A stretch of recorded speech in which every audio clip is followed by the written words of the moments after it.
सर्व प्रेक्षकांना दिवाळीच्या शुभेच्छा.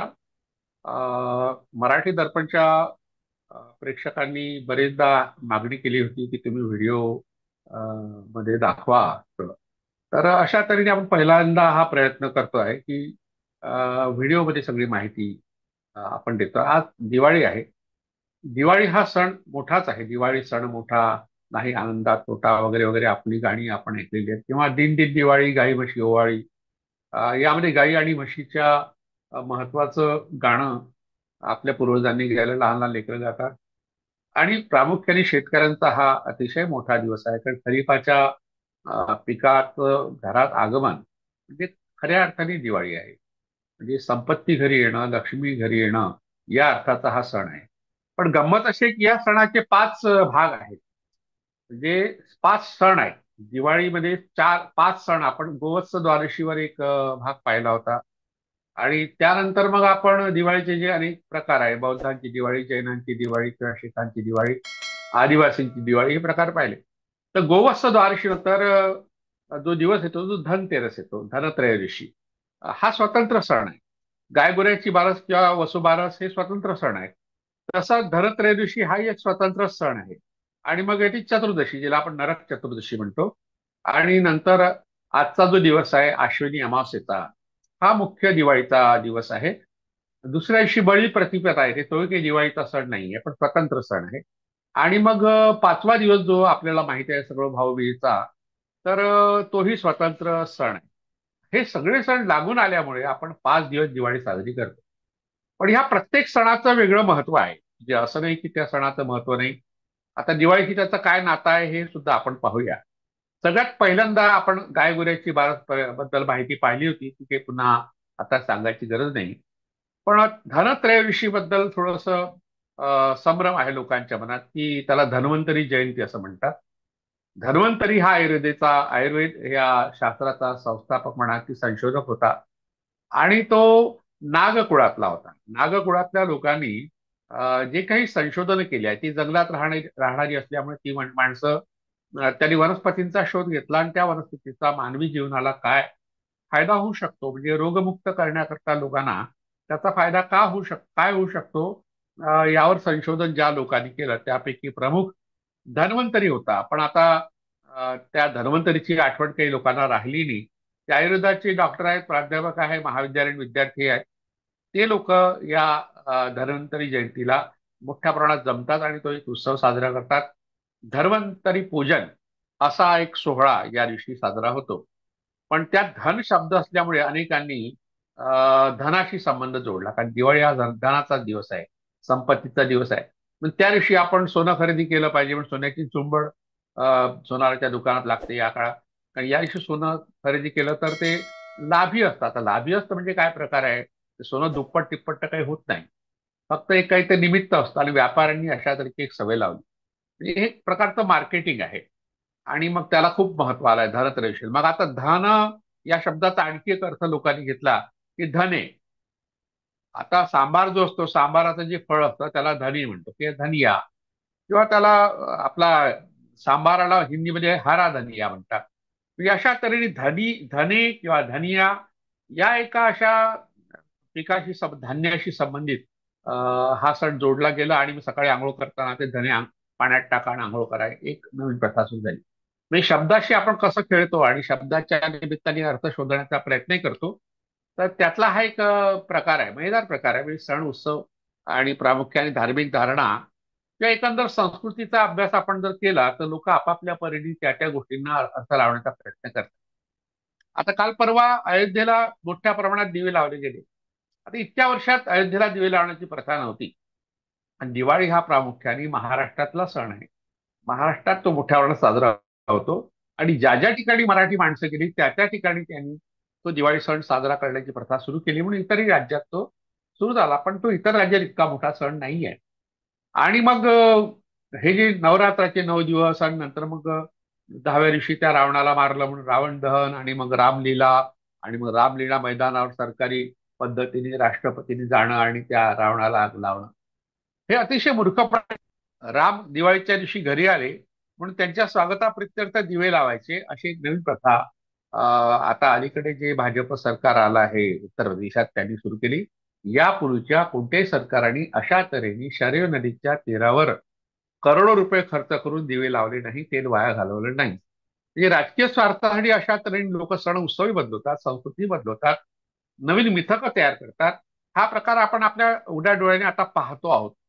म्हणजे अशा तऱ्हेने दिवाळी हा एकीकडे हंगामाचा सण आहे, सुगीचा सण आहे, त्याचबरोबर अ, हा जो आजचा दिवस आहे प्रामुख्याने तो निऋती अमावस्येचा. निवृत्ती ही भारताची पहिली आद्य मातृदेवता हिंदू संस्कृतीमधली, आणि तिच्या पूजनाचा हा दिवस आहे. आता याच्या आधी जो नरक चतुर्दशी हा जो एक सण तो मजेदार आहे, की नरकासुराला कृष्णाने मारलं म्हणून त्या दिवशी नरक चतुर्दशी साजरी होते, अशी एक कथा, असं एक मिथक नव्याने तयार केलं. आता 1916 मध्ये आर्यांच्या सणांचा इतिहास नावाचा एक ग्रंथ मंगेश दुभाषी नावाच्या लेखकाने लिहिला. हे पु ल देशपांडे यांचे आजोबा होते, आईचे वडील होते, आणि त्यांनी शीर्षकच असं लिहिलं की आर्यांच्या सणांचा इतिहास.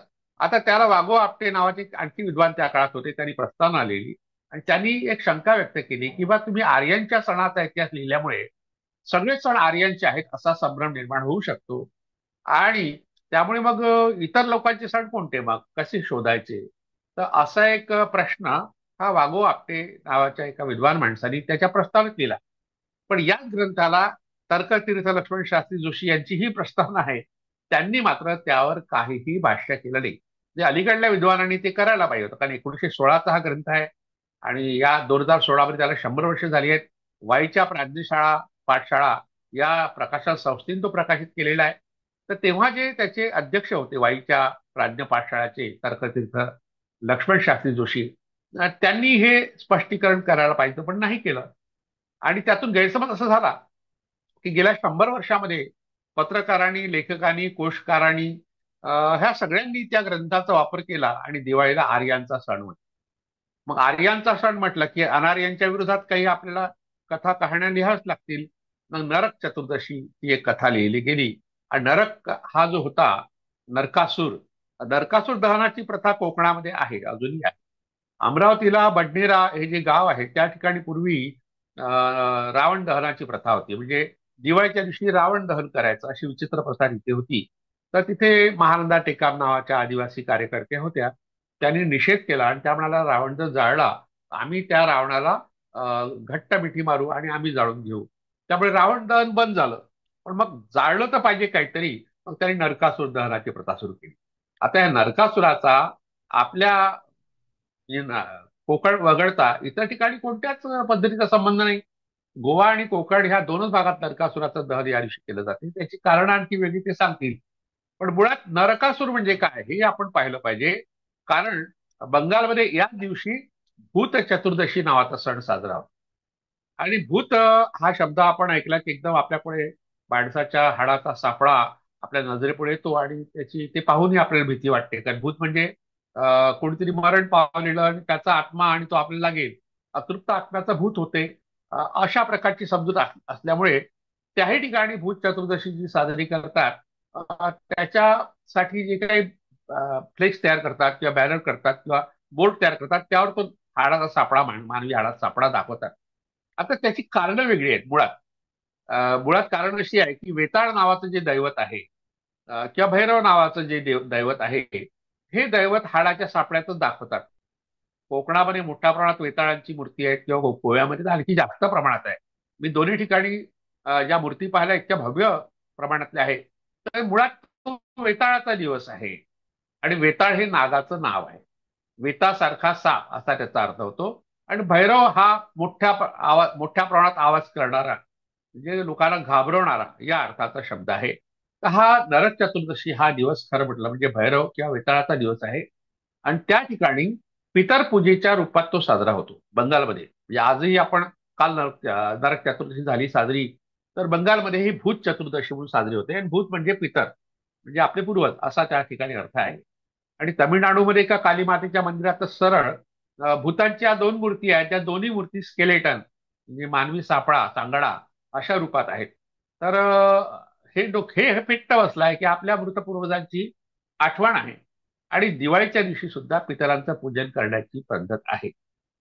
आता हे सगळं आपण पाहूया, ह्या परंपरा संस्कृती. पण नरक म्हणजे काय हे तर आपण समजून घेतलं पाहिजे. तर कॉम्रेड शरद पाटील यांनी यावर फार चांगलं स्पष्टीकरण त्यांच्या दास शूद्रांची गुलामगिरी भाग एक, खंड एक भाग एक या ग्रंथात त्यांनी सांगितलंय. त्यांचं म्हणणं आहे की गण संस्था जी होती त्याच्यामध्ये नर नावाचा एक गण होता. आणि नर ह्या नावाचा गण जो होता त्या गणात राहणाऱ्या लोकांना नरक म्हटलं जात होतं. म्हणजे नरगणाचं अपत्य म्हणजे नरक असा अर्थ कॉम्रेड शरद पाटील यांनी संस्कृतच्या त्यांच्या अभ्यासातून बाहेर काढला आणि तो सर्वमान्य झालेला आहे. मग त्या ठिकाणी राहणारा जो त्यांचा नेता असेल, नेत्याला त्यांनी काय म्हटलं, असुर म्हटलं. असुर म्हणजे जो प्राणरक्षण करतो. असुर म्हणजे लोकांच्या जीवाचं रक्षण करतो. कोणाला आजार झाला असेल, एक अपघात झाला असेल किंवा कोणी त्याला मारण्याचा प्रयत्न केला असेल, त्यातून त्याला वाचवायचं. आपण यापूर्वी असुर, राक्षस, दैत्य, दानव या भागात पाहिलं की जे डॉक्टर आहेत, वैद्य आहेत, ते असुर आहेत. म्हणजे तो नरगणाचा जो प्रमुख आहे, असुर आहे, त्याच्या पूजनाची ही गोष्ट आहे. पण त्याच्या विरुद्ध कथा रचली की या दिवशी कृष्णाने नरकासुरला मारलं. नरकासुराच्या कैदेमध्ये 16,108 स्त्रिया होत्या आणि त्यांना त्यांनी मारलं. नरकासुराला मारल्यामुळे त्या स्त्रियांची सुटका झाली बंदिवासातून. मग त्या स्त्रिया म्हणायला लागल्या, ठीक आहे, आतापर्यंत आम्ही नरकासुराच्या कैदेत होतो. नरकासुर आमचं संरक्षण म्हणा, पालन म्हणा, काही देखील संगोपन करत होता. आता आम्ही कुठे जायचं? तर त्यांनी मग कृष्णाला विनंती केली, तू आमचा नवरा हो. मग 16,108 बायका कृष्णाला होत्या अशी नवीन कथा तयार झाली. भागवतांनी म्हणजे 2000 वर्षापूर्वी प्रसृत केली. आणि मग कृष्णाची बदनामी करणाऱ्या लोकांनी इतक्या बायका ठेवल्या कुठे, इतक्या बायकाला तो भेटेल कसा, अशा प्रकारचे अनेक प्रश्न निर्माण केले. मी मिथक तयार करताना ही काळजी घेतली पाहिजे, त्याचा गैरवापर कसा होऊ शकतो. मुळात नरकासूर हा नेता होता. आजही आपण गुवाहाटीला गेलो समजा, आपण तर आता जाऊ केव्हा तरी, पण काही लोक जाऊन आले नुकतेच, तर त्या ठिकाणी कामाख्याचं जे मंदिर आहे, त्या कामाख्याच्या मंदिराच्या मागे साधारणतः 5-6 किलोमीटर अंतरावर नरकासुराचं ठिकाण आहे, ज्या ठिकाणी नरकासूर राहत होता. आणि कथा अशी आहे की नरकासुराचं कामाख्या देवीचं प्रेम होतं. आणि मग त्या प्रेमात कामाख्या देवीने सांगितलं की मी लग्न करायला तयार आहे, पण माझ्याशी युद्ध कर. आणि मग कप्तानी नरकासुराला मारण्यात आलं, असं नवीन मिथक तयार करण्यात. मग एकीकडे नर नावाच्या गणाचं अपत्य असलेल्या लोकांचा तो उत्सव अशा तऱ्हेने नकारात्मक तयार झाला. जो खलनायक नव्हता, जो नायक होता, त्याला खलनायक बनवण्यात आला. या सगळ्या कथांमध्ये जे आपल्या भारताचे आपले पूर्वज होते, त्यांना खलनायक करण्याचा प्रयत्न वैष्णवांनी प्रामुख्याने केला. कारण या दिवाळीवर वैष्णवांचा प्रभाव आहे. कारण ही दिवाळी जी आहे, निवृत्ती अमावस्या, याबद्दल आपण पाहिलं होतं की जैनांच्या बाबतीत वीर निर्वाण संवत त्याला ते म्हणतात. वीर म्हणजे महावीर या दिवशी निर्वाण झालं, म्हणून तो संवत ते आनंदाने साजरा करतात. आणि या दिवसाला निवृत्ती अमावस्येला ते महावीर अमावस्या म्हणतात. आणि जैनांच्या दृष्टीने अतिशय महत्वाची ही अमावस्या आहे. त्या अमावस्या ही एक मातृदेवता आहे. आणि त्या त्या मातृदेवतेचा उगम आपल्याला सापडतो निवृत्ती या मातृदेवते. ती भूमाता होती, पाण्याची देवता होती आणि काही प्रमाणात युद्ध देवता सुद्धा असेल. म्हणून आजच्या दिवसाला आपण निवृत्ती अमावस्या या नावाने संबोधायला पाहिजे. कारण अमावस्या ही वैदिकांच्या दृष्टीने अशुभ अशी तिथी आहे. आणि ज्या ठिकाणी चंद्र थांबतो, म्हणजे रात्र होते आणि चंद्र दिसत नाही, अमावस असा तो शब्द आहे. अवस असे त्यासाठी शब्द वापरतात. या सगळ्या शब्दांचा अर्थ आहे तिथी थांबलेली आहे. म्हणजे आता इथे चंद्राची कला सुरू व्हायची आहे आणि जी आहे ती लोप पावलेली आहे. चंद्राच्या कलेचा लोप या अर्थाचा अमावस्या हा शब्द आहे. आणि या अर्थाची एक मातृदेवता ऋग्वेदामध्ये आपल्याला आढळते, त्यावर आपण एक भाग पाहिला होता. तर अशा तऱ्हेने आजचा दिवस हा भारतातल्या मूळ निवासी लोकांच्या दृष्टीने त्यांच्या भूमातेचा दिवस आहे. आज मातृदिन सुद्धा आहे. पोळ्याचा दिवस सुद्धा मातृदिन असतो, तसा आजचा दिवस सुद्धा मातृदिन आहे. त्या अर्थाने तो साजरा व्हायला पाहिजे. आणि उद्याचा दिवस आहे बलिप्रतिपदा. मला असं वाटते बलिप्रतिपदेवर आपण स्वतंत्र एक एपिसोड घ्यायला पाहिजे, कारण तो फार स्वतंत्र विषय आहे. आणि नंतरचा दिवस येतो तो भाऊबीज. तर भाऊबीज हा दिवस जो यम आणि यमी यांच्या भावा बहिणीच्या प्रेमाचा दिवस आहे. आता ऋग्वेदाच्या 10व्या मंडलामध्ये यम यमी संवाद आहे. त्या संवादात एक गोष्ट आहे की यमी यमाला म्हणते की आपण शरीर संबंध करूया. म्हणजे बहीण भावामध्ये तेव्हा शरीर संबंध होत होते, किंवा बऱ्याच रॉयल फॅमिलीज आहे, ज्याला ब्ल्यू ब्लड फॅमिली म्हणतात. भारतात आणि इजिप्तमध्ये प्रामुख्याने ती चाल प्रसिद्ध होती की आपल्या घरची संपत्ती, आपलं राज्य दुसऱ्याच्या घरात जाऊ नये, म्हणून भावाशीच लग्न बहिणी करत असत. आणि त्यामुळे त्या परंपरेचा अवशेष ऋग्वेदातल्या कथेकडे काही लोक पाहतात. तेव्हा यम असं म्हणतो की आता ती प्रथा नाही राहिली. ऋग्वेदामध्ये असा उल्लेख आहे की पूर्वी भाऊ बहीण एकत्र शरीर संबंध करत होते. आता शरीर संबंध शब्द आपल्याला आज अश्लील वाटू शकतो, पण 100 वर्षापूर्वी आपण ज्या लग्नाच्या पत्रिका पाहिल्या तर त्यात लिहिलं असते यांचा शरीर संबंध करण्याची योजने आहे. अशा अनेक पत्रिका पाहायला मिळतात ज्या शरीर संबंध शब्द विवाहासाठी वापरलाय, लग्नासाठी वापरलाय. आणि लग्न म्हणजे काय? लग्न म्हणजे एकत्र येणे, दुसरं आहे काय? तुम्हाला म्हणायचं काय? शरीर संबंध काय, लग्न काय, एकाच अर्थाचे शब्द आहे. पण ही प्रथा आता नाही आहे असं यम म्हणतो. आणि मग यम तिच्याकडे ओवाळणीला जातो, अशी कथा आहे. रक्षाबंधनाच्या संबंधात तशी कथा आहे. म्हणजे बहीण भावाच्या प्रेमाचं प्रतीक म्हणून भाऊबीज हा एक सण आहे. पण हे स्वतंत्र सण आहे. जसं गाय गोऱ्याची बारस किंवा गोवत्स द्वारशी किंवा वसुबारस आपण म्हणतो, की आपण गुजरात मधल्या आदिवासींनी त्याला वाघ बारस म्हटलंय किंवा वाघ बारान हा शब्द आहे. आणि आपल्या महाराष्ट्रातल्या आदिवासीमध्ये वाघ बारसच म्हणतात.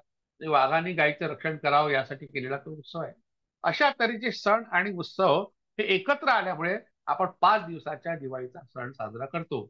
आणि अशा तऱ्हेने ही दिवाळी आपण साजरी करूया, दिवे लावूया आणि प्रत्येकाच्या आनंदात सहभागी होऊया. प्रत्येकाच्या जीवनात आनंद यावा अशी अपेक्षा करूया. फक्त फटाके न फोडता ही दिवाळी साजरी करावी एवढी विनंती करतो. आणि हे जे पुस्तक आहे त्यामध्ये आता जे आपण दिवाळीबद्दलची माहिती पाहिली त्याविषयीचे लेख आहेत. आणि विश्वकर्मा पब्लिकेशन पुणे यांच्याद्वारे हे पुस्तक प्रकाशित झालंय. आणखी एक आनंदाची गोष्ट तुम्हाला सांगतो की 30 नोव्हेंबर पर्यंत या पुस्तकावर सवलत आहे. 30% सवलत आहे वाचकांसाठी. आणि महाराष्ट्रातल्या अनेक पुस्तकालयामध्ये हे पुस्तक उपलब्ध आहे. आपण सुद्धा विश्वकर्मा पब्लिकेशनचा जो फोन नंबर स्क्रीनवर दिसेल त्यावर फोन करून आपली मागणी मागू शकता. धन्यवाद.